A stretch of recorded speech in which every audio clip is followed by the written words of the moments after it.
अस्सलाम वालेकुम।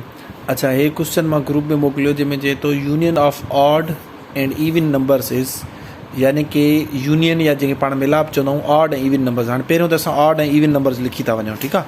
ऑड कहिड़ा हूंदा आहिनि 1 3 5 7 9 11 सो ऑन, ठीकु आहे। इन जो मतिलबु आहे 21 अदद 1 3 5 7। उन खां पोइ वरी इवन यानी कि ॿधी अदद कहिड़ा हूंदा आहिनि 2 4 6 8 10 12 सो ऑन, ठीकु आहे। हाणे इन्हनि ॿिन्हिनि जी यूनियन कराइणी आहे, यानी कि मिलाप कराइणो आहे। तव्हां ख़बर आहे त यूनियन जो मतिलबु हूंदो आहे सिर्फ़ु तरतीब ॾियणु, ॿिन्हिनि मां गॾु करे।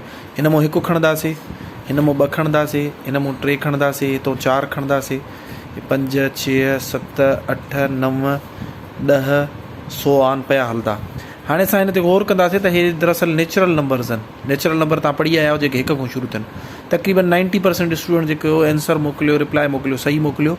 कुझु स्टूडेंट्स जेको आहे सो हिन होल नंबर खे टिक कयो आहे। होल नंबर ग़लति आहे, छाजे करे त होल नंबर जेके आहिनि उहे 0 खां स्टार्ट थींदा आहिनि। 0 1 2 3 4 5। तव्हांखे ॿुधायो त नेचुरल नंबर ऐं होल नंबर सिर्फ़ु सेम हूंदा आहिनि, सिर्फ़ु 0 जो फ़र्क़ु हूंदो आहे। होल नंबर्स में 0 वाधारो हूंदो आहे, पर तव्हां ॾिसो त न ऑड में 0 आहे न इवन में 0 आहे। सो 1 2 3 जॾहिं इहे पाण में मिक्स थी वेंदा, हेॾो 21 ऐं 1 ॿधी इहे मिक्स थी वेंदा त इहे नेचुरल नंबर्स ठही वेंदा।